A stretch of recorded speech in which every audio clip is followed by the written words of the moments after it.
Baik, kita lanjutkan kajian kita. Masih Al-Quran surat Al-Baqarah ayat yang ke-75. Ini lanjutan dari ayat-ayat sebelumnya tentang bagaimana kaum Bani Israel yang sudah ditampakkan oleh Allah Subhanahu wa taala tentang tanda-tanda kekuasaan kebesaran Allah Subhanahu wa taala. Mulai dari kisah-kisah sebelumnya, bagaimana ada orang yang tidak taat seluruh ibadah hari Sabtu berubah menjadi kera. Kemudian ada sebuah kasus pembunuhan, yang kasus pembunuhan itu ya dilakukan oleh dua orang anak kepada pamannya sendiri, ya, dibunuh, kemudian jenazahnya, mayatnya ditaruh di depan rumah warga, kemudian jadilah mereka saling tuduh, saling menuding pembunuhnya siapa. Ya. Itu biasa kalau orang melakukan dosa, dia nggak mau ketahuan dosanya, lalu dia membuat rekayasa dengan cara macam-macam. Ya kalau zaman sekarang mah dirusaklah CCTV-nya, dibayarlah saksinya supaya bersaksi palsu, disogoklah hakimnya, jaksanya dan sebagainya. Ya, itu mungkin mirip seperti itu dulu. Ya, cuman zamannya aja yang berbeda. Tapi kejadiannya hampir sama. Seseorang melakukan dosa, dia tidak mau dilihat, diketahui oleh orang lain. Maka salah satu ciri dosa itu kalau kita melakukan sesuatu nggak suka dilihat sama orang lain, berarti itu dosa. Itu udah. Kalau maling nggak mau ketahuan orang lain kan? Pas maling dia ketahuan orang lain nggak mau, kagak jadi dia. Tapi kalau orang berbuat baik, berbuat maslahat, dia nggak malu dilihat sama orang lain. Kalau kita japrian WA-an misalkan sama yang bukan muhrim, ya, sama kenalan perempuan, takut tuh ketahuan istri, berarti dosa apa enggak tuh? Dosa enggak? Dosa. Setiap mau pulang dihapus dulu, ya. Namanya diganti sama laki-laki, ya. Namanya Yayah diganti namanya sama nama Imron misalkan. Begitu keluar, begitu masuk tuh pesan atau telepon, dilihat nama Imron, langsung dia grogi, yang angkat istrinya gitu. Kalau dosa itu salah satu cirinya, tatkala melakukan sesuatu itu takut diketahui oleh orang lain. Tapi Allah berikan mujizat, jenazah orang yang sudah mati dihidupkan lagi. Dengan apa kemarin? Diperintahkan menyembelih seekor sapi betina, ya, yang kemudian dipotong, dipukulkan salah satu anggotanya, ada yang mengatakan ekornya, kakinya, lidahnya, hidup kembali setelah menunjukkan dialah pembunuhku, yaitu anak dari saudaraku, gara-gara ingin warisan. Setelah itu tidak beriman orang kafir ini, orang Yahudi ini, malah summa qasat qulubukum mim ba'di dzalika fahiya kal hijarah au asaddu qaswah. Hatinya malah lebih keras, menolak bagaimana datangnya kebenaran yang ada pada dia, yang datang dari Allah Subhanahu wa taala. Lalu dilanjutkan dengan ayat berikutnya yang akan kita bahas pada pagi ini. A'udzubillahi minasyaitonirrajim. Afatatma'una ayyuminu lakum wa qad kana fariqum minhum yasma'una kalamullah summa yuharrifunahu mim ba'di ma aqaluhu wa hum ya'lamun.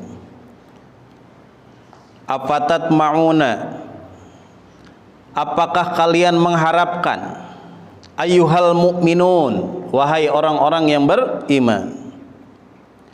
Ayyuminu, kalian mengharapkan mereka beriman. Siapa? Orang-orang Yahudi, Bani Israel, yang sudah Allah tampakkan kepada mereka mukjizat, keagungan, kebesaran, tanda-tanda kekuasaan Allah Subhanahu wa taala.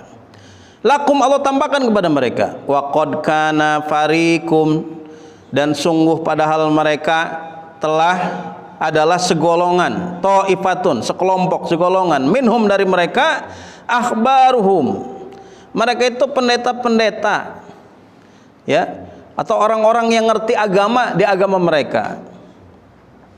Yasma'una kalamullah, yang mereka mengetahui, mendengarkan kalamullah, ayat-ayat Allah, ya, wahyu Allah, Taurat, mereka paham itu, tentang kebenaran itu. fi Taurat, yang ada di dalam Taurat. Summa yuharrifunah, tetapi mereka malah merubah. Yuharrifunahu ay yughayyirunahu, mereka merubah isinya.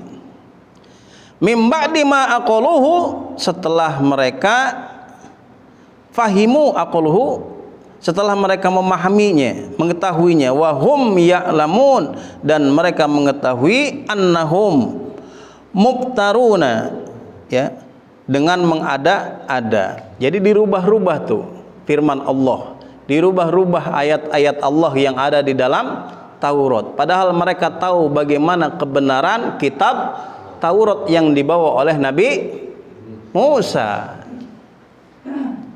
Ya. Begitu juga seterusnya. Bukan hanya menolak, bukan hanya tidak beriman. Mereka kalau soal paham tentang kebenaran yang dibawa oleh nabi-nabi dan rasul Allah Subhanahu wa taala, mereka benar-benar paham. Termasuk mereka paham bagaimana akan datangnya seorang nabi terakhir, khatamul anbiya wal mursalin. Dialah baginda besar Muhammad Rasulullah sallallahu alaihi wasallam. Tapi mereka menolaknya. Malah merubah makna, merubah isi firman Allah yang telah Allah berikan, Allah wahyukan kepada Nabi Musa, kepada mereka. Di dalam Al-Qur'an surat As-Saff ayat 6, di sana dijelaskan tatkala Nabi Isa berkata kepada Bani Israel, "Ya Bani Israel, inni Rasulullah." Wahai Bani Israel, aku adalah utusan Allah ilaikum, kepada kalian. Musaddiqan lima ma'akum baina yadayya minat Taurat. Aku yang membenarkan apa yang pada dari kalian, yaitu kitab Taurat. Wa mubashiran bir rasulin ya'ti mim masdimuhu Ahmad. Dan aku yang akan memberikan kabar gembira tentang akan datangnya seorang rasul mim ba'dismuhu Ahmad, dia yang bernama Ahmad. Tapi apa, tatkala datang Rasulullah sallallahu alaihi wasallam, beliau yang sangat menginginkan bagaimana umat ini beriman pada Allah Subhanahu wa taala, cintanya begitu dalam kepada umatnya, ingin manusia ini semuanya selamat, menjadi ahli surga semua. Kan di ayat yang sering dibaca saat muqaddimah marhaba itu, qad ja'akum rasulun min anfusikum azizun alaihi ma anitum harisun alaikum bil mu'minina raufur rahim. Ya. Tatkala lahir Rasulullah sallallahu alaihi wasallam, dia menjadi nabi dan rasul Allah, nabi dan rasul Allah yang terakhir. Falamma ja'ahum bil bayinat, dengan bukti-bukti yang nyata, qalu, mereka apa yang berkatakan oleh orang-orang Bani Israel Yahudi? Mereka berkata, hadza sihrum mubin, ini adalah sihir yang nyata, ini hoax nih, agak bener nih. Nggak mungkin negara ngejualin apa, nggak mungkin pejabat ngejualin aset negara, itu nggak mungkin ya. Nggak mungkin pimpinan kita itu berbuat dosa, nggak cinta sama rakyatnya, ngutang sebanyak-banyaknya keluar negeri, itu nggak mungkin ya. Itu kalau ada yang bilang kayak gitu, itu hoax nih, misalkan nih contohnya ya, itu bohong tuh. Tidak seperti itu. Padahal mereka tak tahu bagaimana Rasulullah sallallahu alaihi wasallam. Mereka tahu dan paham bagaimana kebenaran Al-Qur'an. Mereka paham bagaimana kebenaran Rasulullah sallallahu alaihi wasallam. Bahkan sebelum Rasulullah sallam, umatnya, bahkan keluarganya tahu bahwa dia adalah nabi, calon nabi dan rasul Allah. Mereka pendeta-pendeta dari Bani Israel ini sudah tahu. Kan waktu Rasulullah SAW melakukan perjalanan dengan pamannya, bertemu dengan seorang rahib, seorang pendeta, Buhairah, kan mereka berkata, kalau nanti orang ini besar akan menjadi seorang nabi dan rasul Allah, dia akan dimusuhi oleh kaumnya, dan aku masih hidup, aku akan beriman padanya. Mereka tahu itu dari sifat-sifatnya, dari kelahirannya, dan dari tanda-tanda yang dikhabarkan kepadanya. Tapi ya, banyak dari mereka yang tidak beriman. Justru mereka malah memutarbalikkan, merubah isi kandungan ayat Al-Quran. Ya, ini hati-hati. Kita juga sama sebagai umat Islam, tatkala kita belajar agama, apalagi yang kita pelajari adalah Al-Quran, jangan sampai kita memahaminya dengan pemahaman yang salah atau disalahpahamkan oleh orang lain yang menyalahpahamkan kepada kita. Apalagi berkata Al-Quran, memahami Al-Quran sesuai dengan ro'yunya saja, memahami agama sesuai dengan akalnya saja, tidak dengan kaidah ilmu agama yang telah digariskan oleh Rasulullah SAW, oleh para ulama. Itu banyak, Pak. Contoh gini, ada, kalau nggak salah pertemuan yang lalu ya pernah saya sampaikan ya, kalau ada rumah yang di dalamnya ada patung atau lukisan yang sempurna, lukisan manusia dipajang di sana, maka tidak akan masuk malaikat ke sana. Benar gak ada? Atau ada binatang yang diharamkan seperti anjing ya. Kalau yang sudah jelas patung atau sejenis patung yang ditaruh di rumah, maka malaikat tidak bisa masuk ke dalam, tidak mau masuk ke dalam rumah itu. Itu yang pakai akalnya doang, pakai logika doang, kagak pakai nas memahaminya. Kalau gitu Ustadz, kalau ada saudara kita atau keluarga kita yang sakit keras, taruh aja patung di situ, nanti malaikat Israel kan kagak masuk, kok kagak mati-mati yang sakit. Bener gak? Itu orang yang kagak ngerti, kagak paham. Dia memahami agama hanya dengan akalnya saja. Yang tidak mau masuk ke dalam rumah itu hanya malaikat rahmat. Kalau Israel mau ada patungnya, mau ada gambarnya, dicabut terus kalau udah waktunya mati. Ya. Apalagi berkata tentang Al-Quran pakai akalnya, pakai ro'yunya saja. Kata Nabi, man qala bi ro'ihi au bima lam ya'lam fal yatabawwa maq'adahu minan nar. Orang yang berkata tentang agama, tentang Al-Quran dengan akalnya saja, atau dengan sesuatu malam ya'lam yang dia tidak ketahui, fal yatabawwa maq'adahu minan nar, dia sama seperti memesan tempat di neraka. Nauzubillah. Bagaimana Ustadz kalau kita belajar Al-Quran, kita baca, lalu kita pahami maknanya lewat terjemahan. Nah, terjemahan itu udah tafsir dia. Cuman tafsirnya tafsir ijmali, tafsir secara umum. Ya, kebahasaan. Itu boleh. Yang tidak boleh itu tatkala kita belajar agama kepada orang yang nggak ngerti agama. Apalagi kita belajar agama kepada orang yang tidak menyampaikan dalil di dalam menyampaikan tausiahnya, materinya, ceramahnya atau ilmunya. Kan banyak zaman sekarang ya, yang penting jemaahnya pada ketawa, ayat hadis urusan belakangan. Kadang-kadang kadang-kadang hadis-hadis yang udah jelas-jelas doib, yang jelas-jelas palsu, yang tidak boleh dia sampaikan kalau itu rujukan utama, ya tidak ada rujukan yang utamanya, itu doang hadisnya, itu nggak boleh disampaikan. Tapi untuk menarik jemaah dia sampaikan juga. Harus hati-hati.